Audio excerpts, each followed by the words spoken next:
Buenas amigos, seguimos en su programa Careo Semanal. Continuamos ya en el segmento final con nuestro invitado Marino Berigüete, una persona con la que se puede hablar de todo, de muchas cosas, hasta de religión. Marino es una navaja suiza, tiene todas las herramientas. Sí, imagínate. Vamos a hablar, Marino. Hasta hace poco nuestro embajador en Honduras y previamente fue embajador en Paraguay. Sí. Y nada, donde quiera que fue, construyó unas relaciones primarias con la intelectualidad y con los políticos de cada uno de esos países. Incluso salió con una condecoración de Honduras impuesta por su presidente, ¿no? Cuéntame, Marino, ¿cómo van las cosas? ¿Cómo calificas tú el impacto que tendría la victoria por ejemplo, de Joe Biden en los Estados Unidos? Una administración con una visión distinta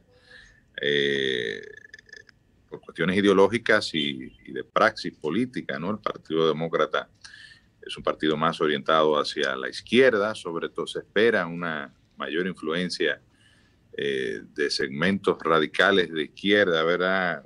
Por la boleta, ¿no?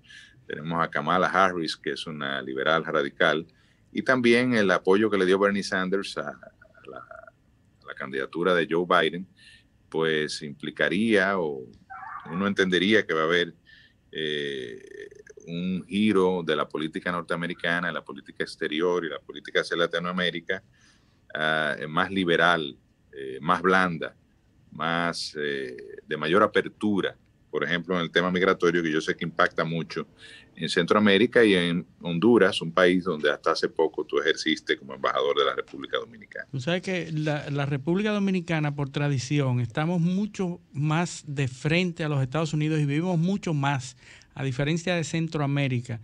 ¿Cómo ve Centroamérica este proceso de los Estados Unidos y qué implica este cambio que se perfila? Yo que vengo de Centroamérica hace apenas 2 semanas y algo, vengo cargado de preocupación con mi país específicamente.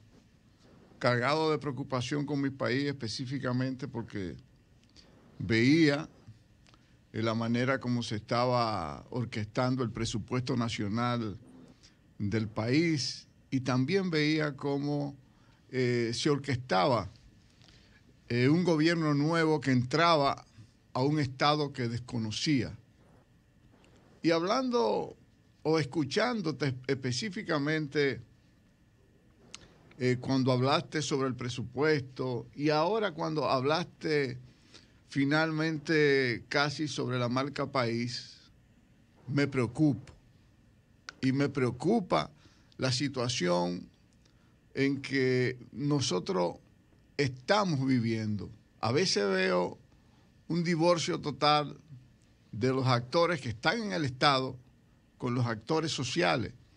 En América Latina, la política exterior norteamericana, si en algo se ponen de acuerdo los dos partidos siempre, no importa el presidente que esté, es en la política exterior, sobre todo migratoria. Por más que Donald Trump intentó hacer una modificación, le pasaron los 4 años y no pudo modificarla. Simplemente tuvo que seguir haciendo lo que estaban haciendo los demócratas. Pero la preocupación mía sí está en que veo que los actores políticos de este país que iniciaron un ingreso a un estado que desconocían y que están aprendiendo a ello, la primera herramienta que uno ve para evaluar los 100 días que ya apenas quedan 2 semanas, siempre es el presupuesto. Y me preocupa eso porque tal y como tú señalaste, América Latina el próximo año va a tener una ola de crisis. Eso de turismo, el año que viene el turismo es una afición, porque el bien más apreciado que tiene un ser humano es su vida. hay un rebrote en Europa, va a haber un rebrote en los Estados Unidos después del proceso electoral. En casi la mayoría de los países que nosotros recibimos turismo, hay un rebrote y la gente no va a querer salir. Va a suceder, aunque la gente no lo quiera entender, lo mismo que ocurría cuando nosotros viajábamos antes del 11 de septiembre. Nadie nos revisaba. El mundo cambió, pero veo que los políticos aquí no entienden. El gobierno no entiende que ha tenido que hacer un presupuesto de crisis, no un presupuesto como si los países tuvieran una normalidad para seguir prometiendo obra, haciendo obra. Sin embargo, el bien más apreciado que se tiene en este momento que preservar en un gobierno nuevo que entra es la vida de los seres humanos. Los partidos persisten en recibir un presupuesto como si fueran o estuvieran en campaña electoral.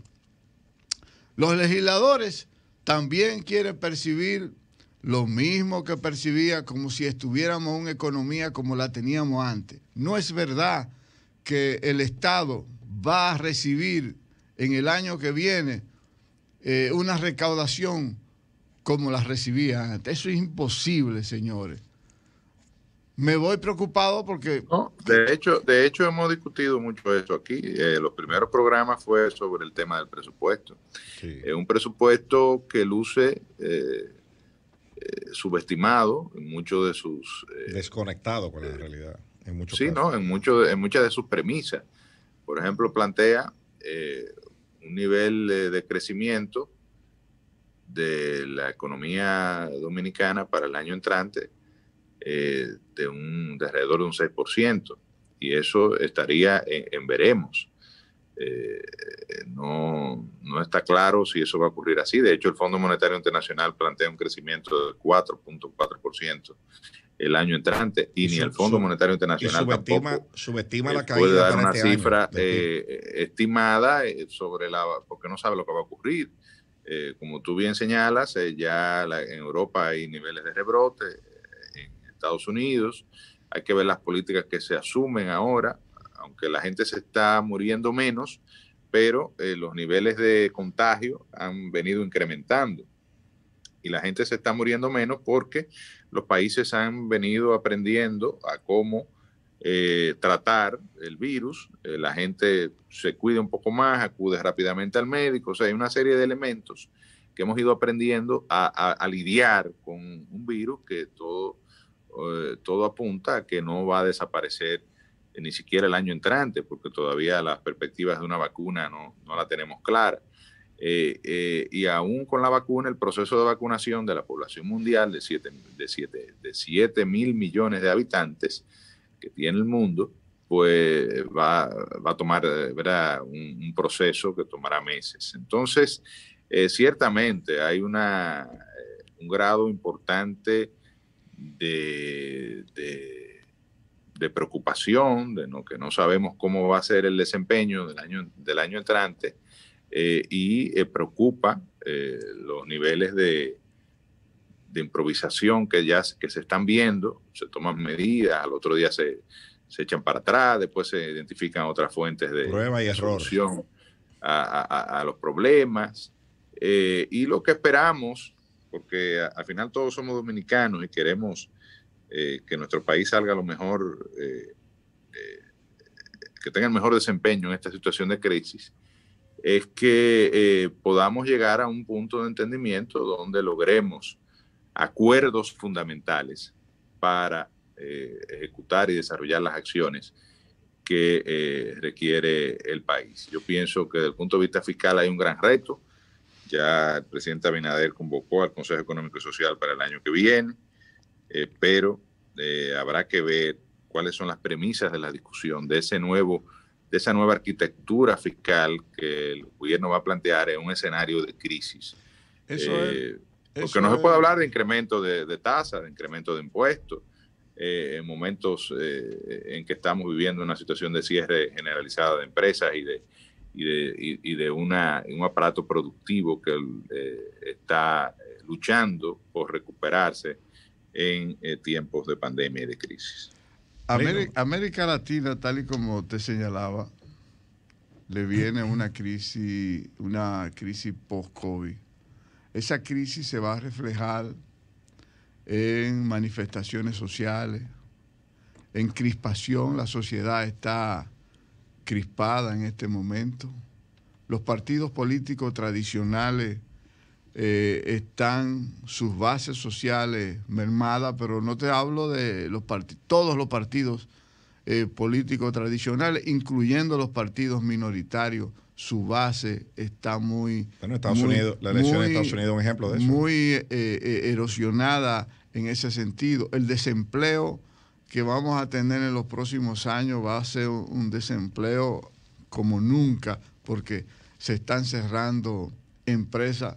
El presupuesto nuestro se alimenta de la minería, se alimenta del turismo y se alimenta del comercio específicamente, y de la remesa, que para mí es una afición cuando se habla de que ha aumentado la remesa en los últimos años, pero es porque la economía de los Estados Unidos es una economía en este momento de campaña electoral, o era una economía política, y va a tener que sincerizar su propia economía, y eso va a reducir también la remesa. No, y la solidaridad de los... Sí, claro, depende del desempeño económico de Estados Unidos, pero en los últimos tiempos ha habido... El único indicador que ha sacado la cara en ingreso de divisas ha sido precisamente la remesa.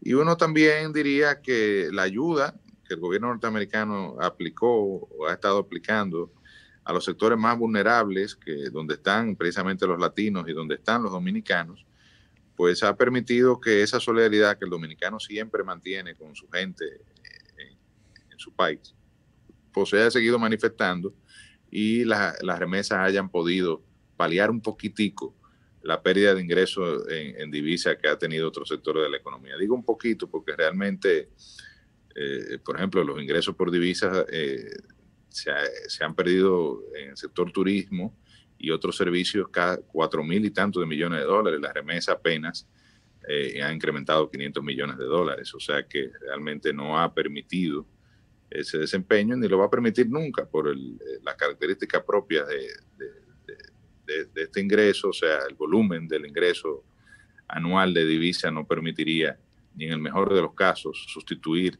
el turismo, que debió generar a septiembre cerca de 7,000 millones de dólares, que fue lo que generó el año pasado. Y a eso entonces, realmente es una situación difícil, no hay duda. A eso se debe mi preocupación, porque gobernar es prever. Un gobernante, el ejercicio es prever. Cuando tú subes con una economía de crisis, no eres presidente de un partido, ni tampoco presidente de un acuerdo con otro partido. Tampoco eres presidente de una parte de la población empresarial.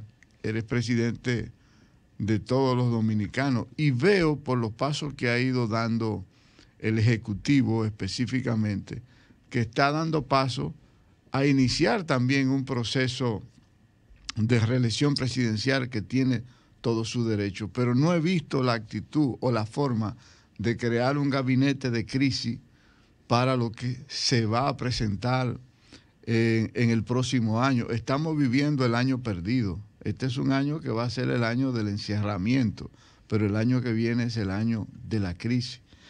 El partido de oposición con mayor fortaleza, no solamente en las calles, sino con mayor fortaleza en experiencia en el Estado, es el Partido de la Liberación Dominicana. Sin embargo, en las últimas acciones veo que se le ha ido dejando de lado.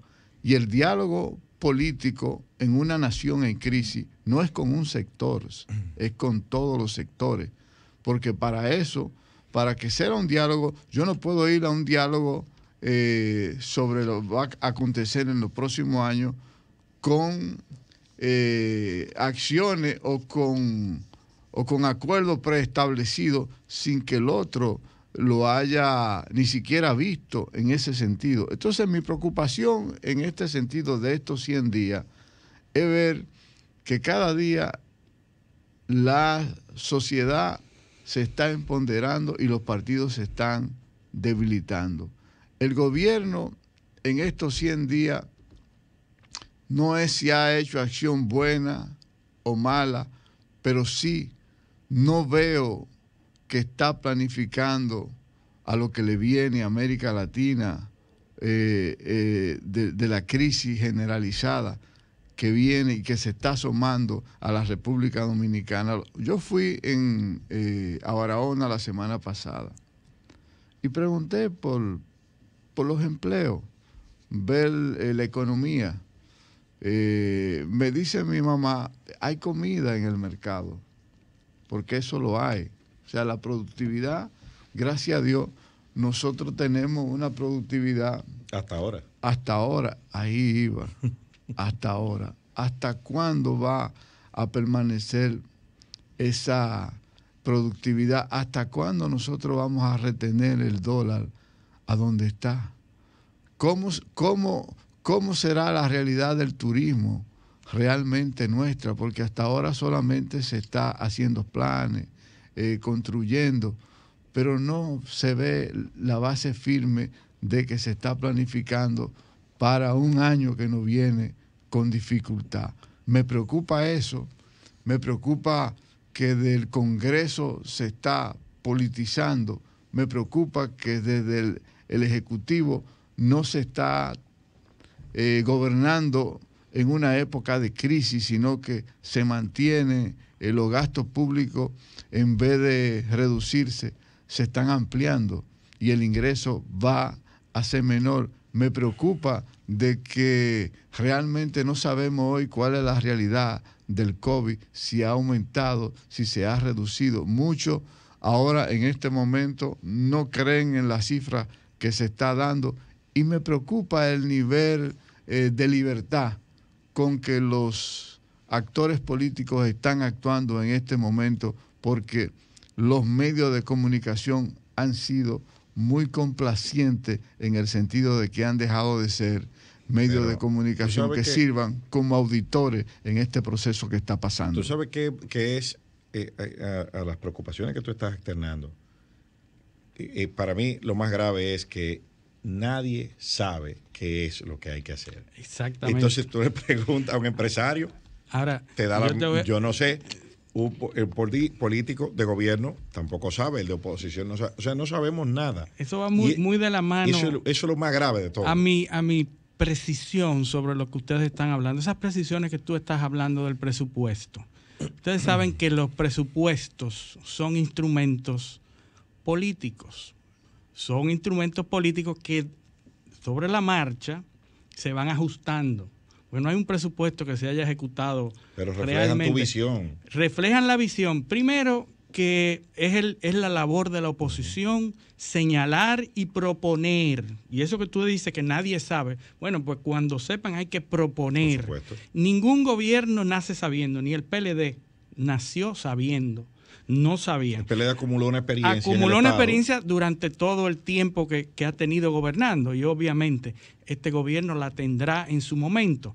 Ahora bien, el asunto es que los presupuestos tienen que ser optimistas.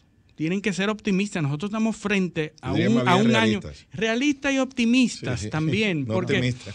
Pero tienen que ser optimistas porque la gente tiene que saber que va a puerto, que va a no hacer exageraciones ni gastos, ni pasar como si no hubiera crisis, etcétera. Pero tiene que ser optimistas. Las precisiones hay que hacerlas, hay que presentarlas. Y en cuanto a dejar de lado el PLD, yo pienso que puede ser un llamado a atención. Hay que recordar el PRD del 2000 y lo que pasó después de 2000, que no se tomó. El gobierno hizo todo lo necesario para destruir el PRD. Eso es lo que quizás está pretendiendo ahora el PRM. Ya la sociedad sabrá responder a eso. Lo que está sucediendo en el mundo con relación a los partidos políticos, los partidos tradicionales, la nueva sociedad tiene que desaprender de todo lo que hemos aprendido. Cuando te oía hablar sobre Las masas, que hablaba sobre Geber. Y de Gustave Le Bon. Gustave Le Bon, que fue el libro que se basó prácticamente Vargas Llosa para escribir su libro sobre la sociedad. La sociedad del entretenimiento. Deben los partidos iniciar un proceso de analizar el futuro del país. Bueno, Marino, tú sabes que esta es tu casa y estás comprometido a volver. Te tenemos que dar más tiempo porque estas ideas son muy profundas. A mí me gustan mucho y creo que son muy interesantes. Creo que la audiencia se va a enriquecer mucho. Pero tú sabes que el tiempo aquí es criminal y hemos llegado al final. Así que debemos agradecer a todos nuestros oyentes y nuestros televidentes la sintonía por el día de hoy y con el favor de Dios nos vemos el próximo sábado. Gracias, Marino, y gracias a nuestros oyentes.